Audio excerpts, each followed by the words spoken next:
Welcome to Shadowland's Ghosts, where the veil between reality and the unknown is at its thinnest. I'm your host, Raven Blackwood, and I'm thrilled to have you join me on this journey into the heart of darkness. As a lover of all things macabre, I've always been drawn to the mysteries that lie beyond the edge of town, where the streets are lined with crumbling mansions and the woods are alive with secrets. Here on Shadowland's Ghosts, we'll be exploring the darker side of human experience, delving into the realms of the supernatural, and unearthing the tales that will make your skin crawl. But don't worry, we'll take it one step at a time. After all, the best way to face your fears is to shine a light on them, and that's exactly what we'll be doing here. Speaking of which, our first tale is one that I'm particularly excited to share with you. It's called The Last Night in Raven Creek, and it's a story that will take you deep into the heart of small-town America, where the streets are lined with friendly faces and the homes are warm and inviting. But don't be fooled. There's something sinister lurking just beneath the surface, waiting to pounce. As you listen to this tale, you'll be experiencing it through the eyes of our lead character, who will guide you through the twists and turns of this dark and winding narrative. So, if you're ready to join me on this journey into the shadows, be sure to subscribe to Shadowland's Ghosts and hit that notification bell so you don't miss a single episode. And now, let's take a deep breath and step into the world of The Last Night in Raven Creek. But be warned, once you enter this world, there's no turning back. So, if you're ready, let's begin.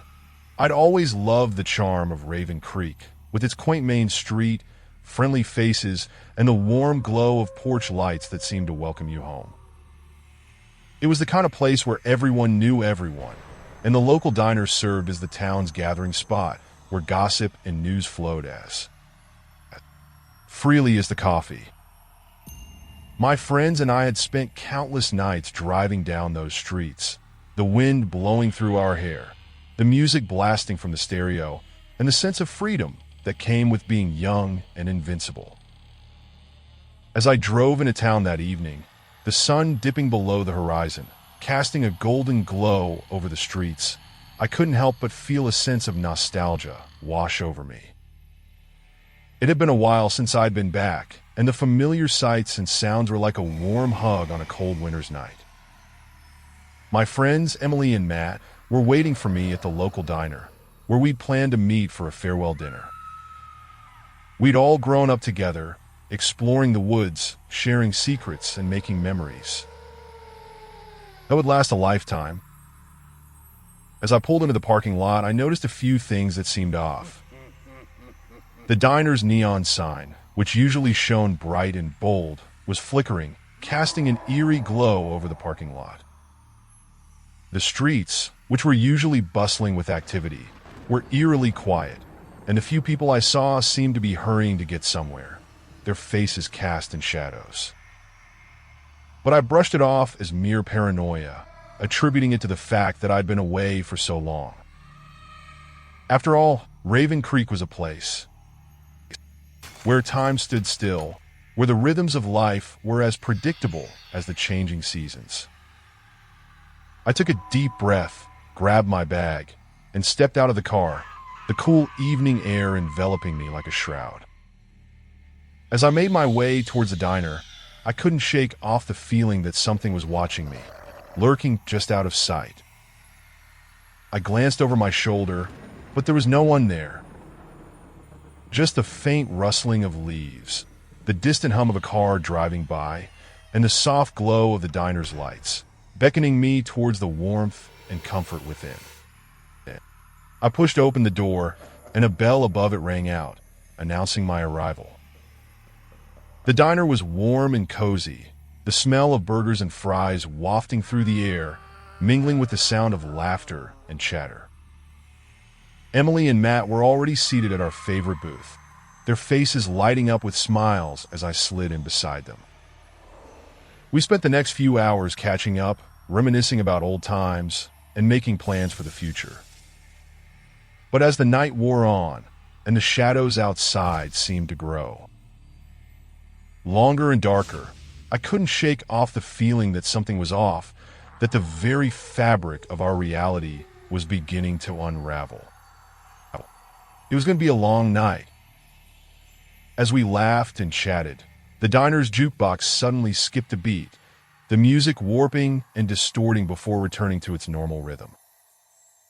I felt a shiver run down my spine, but Emily and Matt didn't seem to notice anything out of the ordinary. I tried to brush it off as a minor technical glitch, but the sound had sent a jolt of unease through me.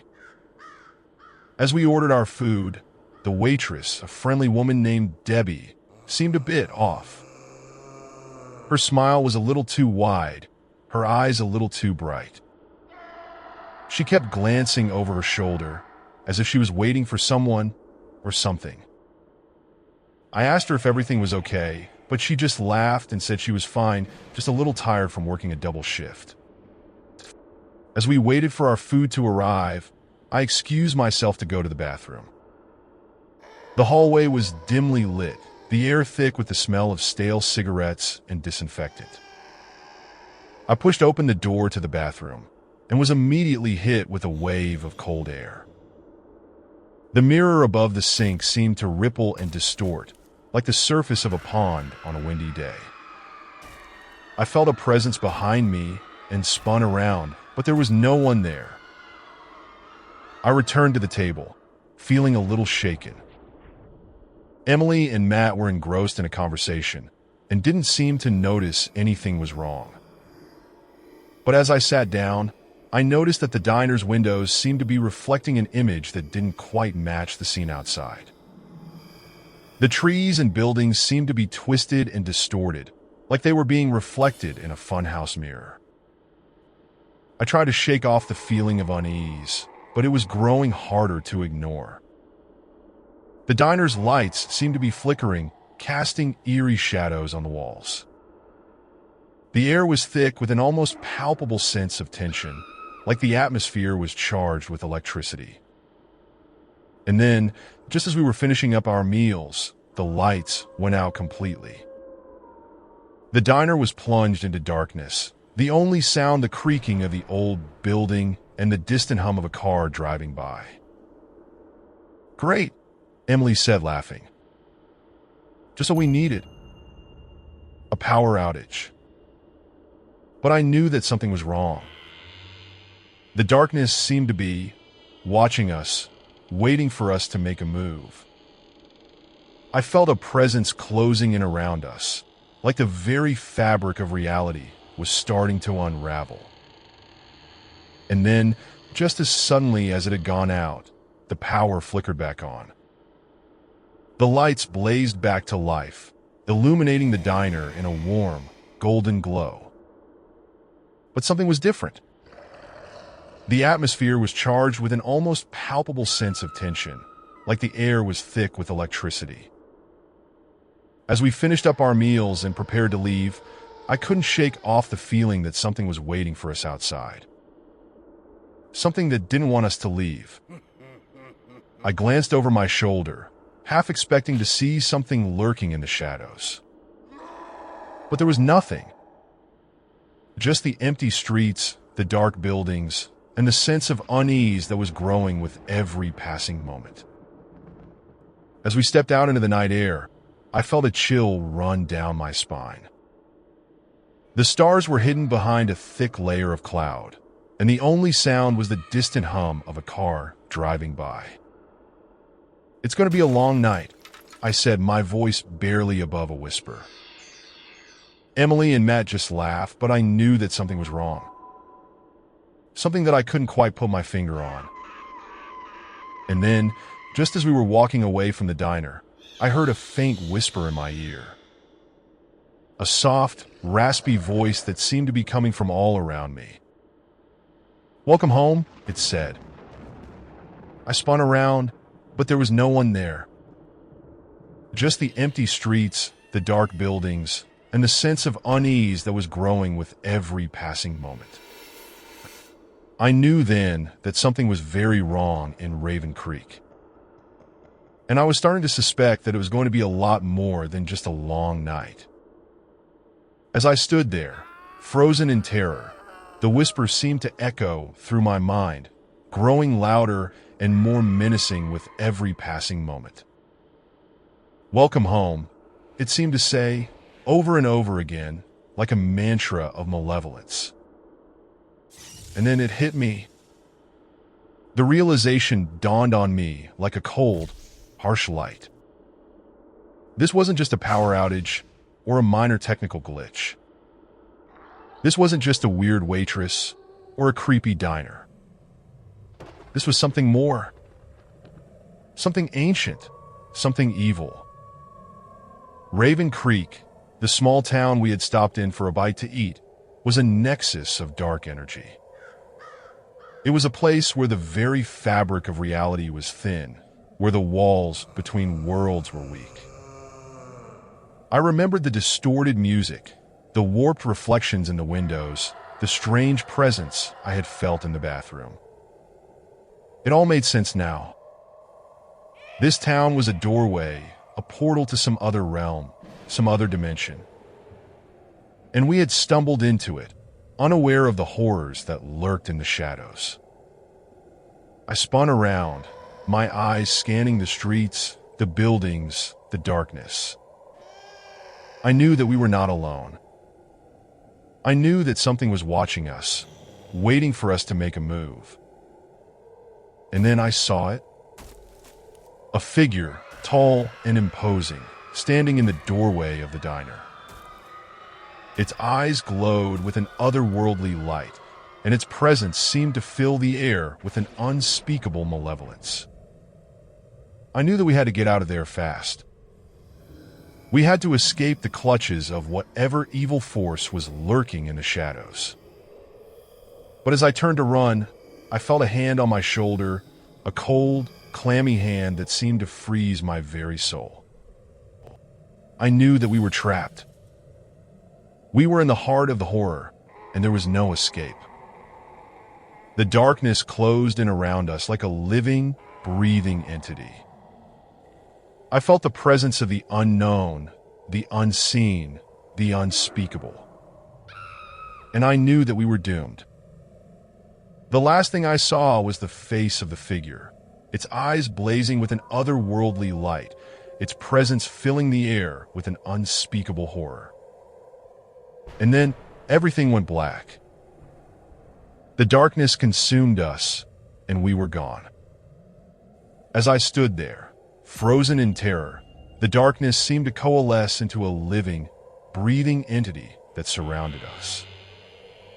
The air was thick with an unspeakable malevolence that seemed to seep into my very pores. I tried to move, to run, to escape, but my legs felt like lead, my feet rooted to the spot.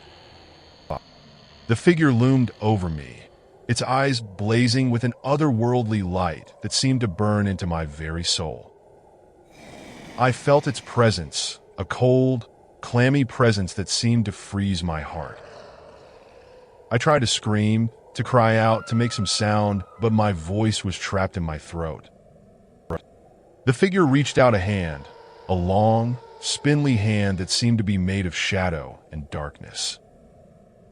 It reached out and touched my face, and I felt a wave of horror wash over me. I felt my mind begin to unravel, my sanity begin to slip. I saw visions of the past, of the town's dark history, of the unspeakable rituals that had been performed in this very place.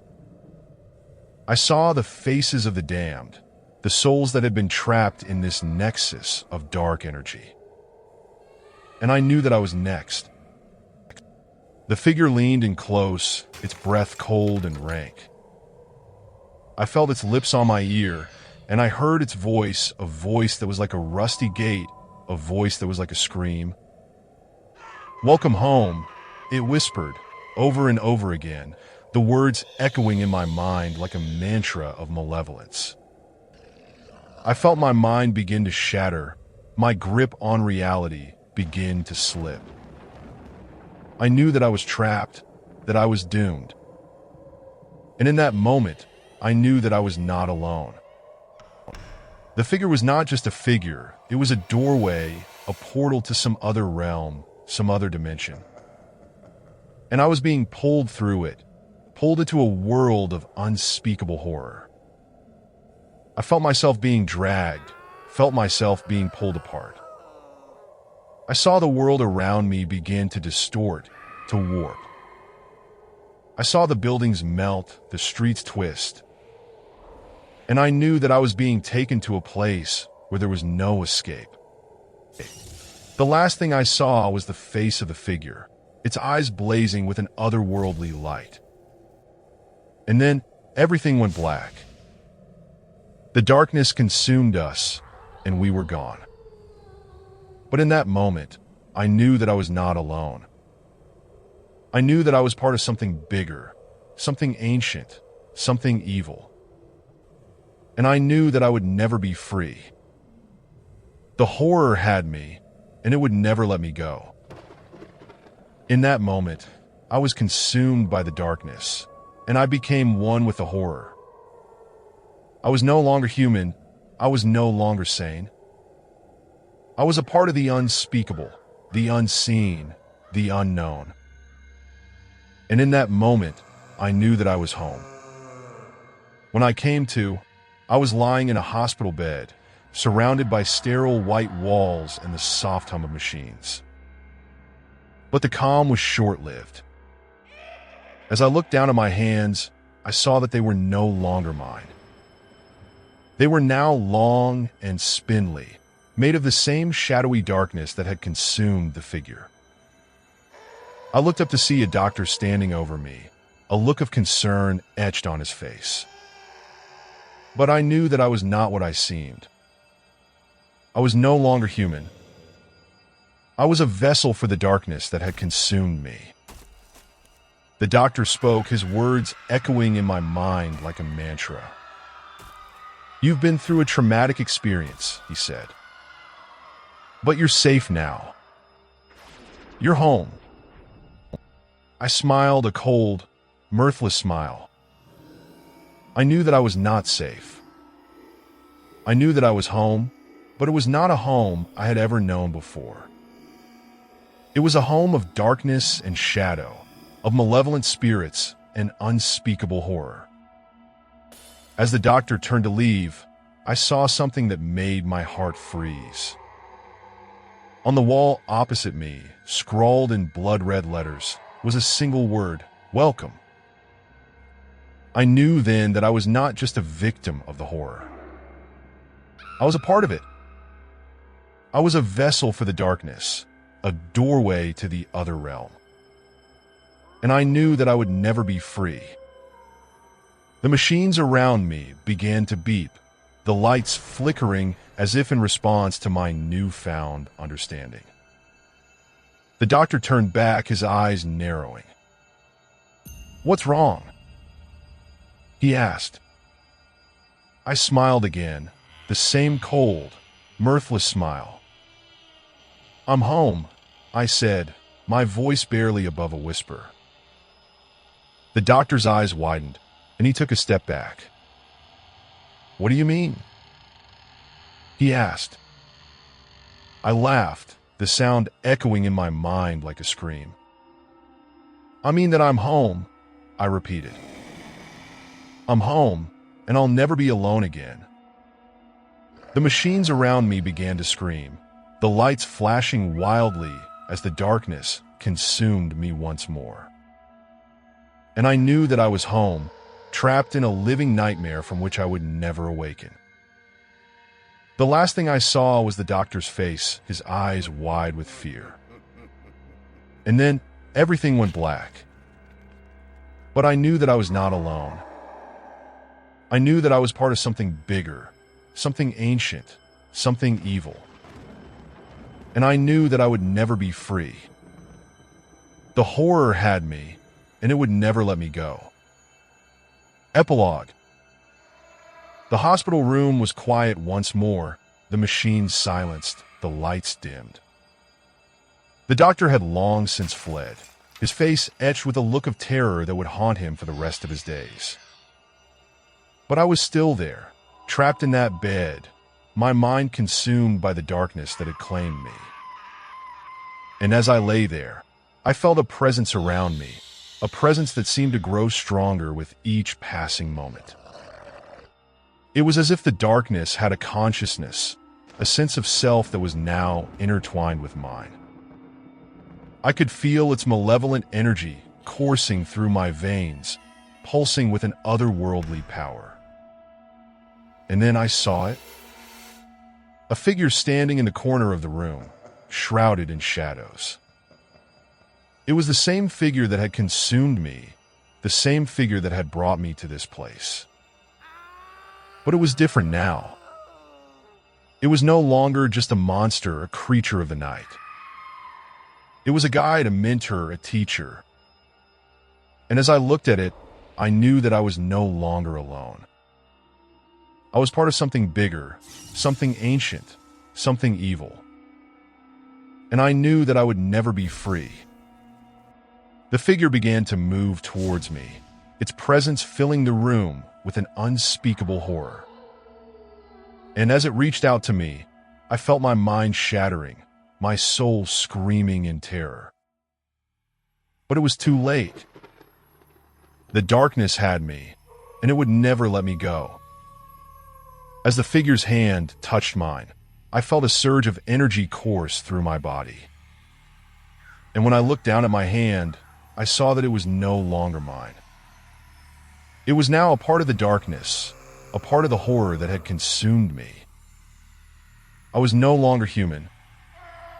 I was a vessel for the darkness, a doorway to the other realm. And I knew that I would never be free.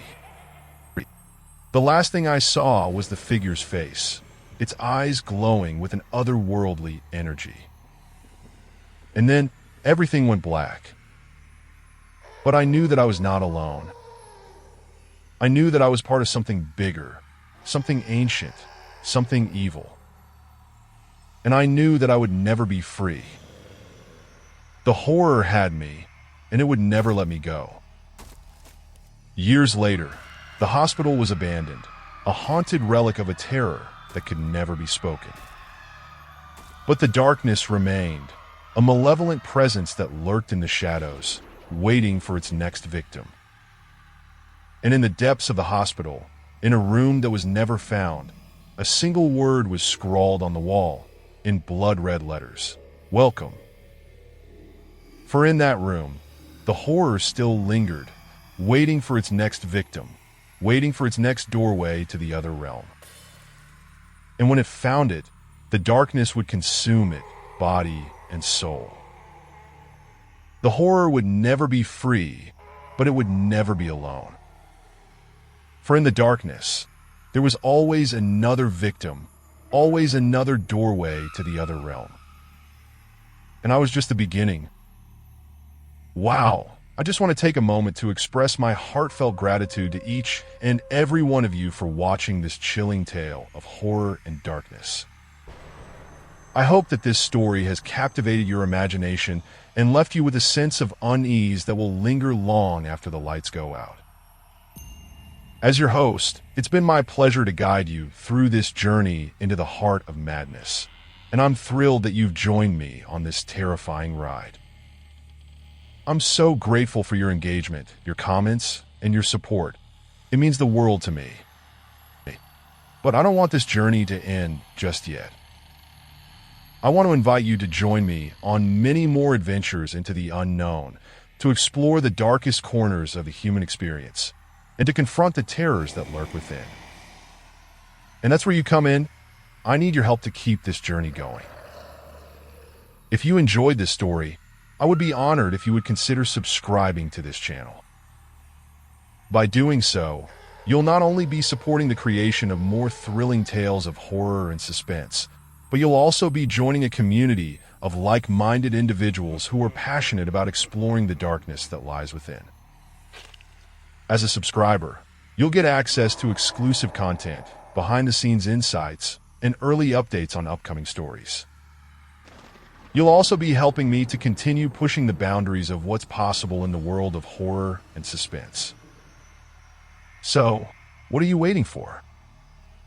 If you're ready to join me on this journey into the heart of darkness, then please hit that subscribe button, turn on notifications, and get ready to face the terrors that lurk in the shadows. Thank you again for watching, and I look forward to welcoming you to the darkness.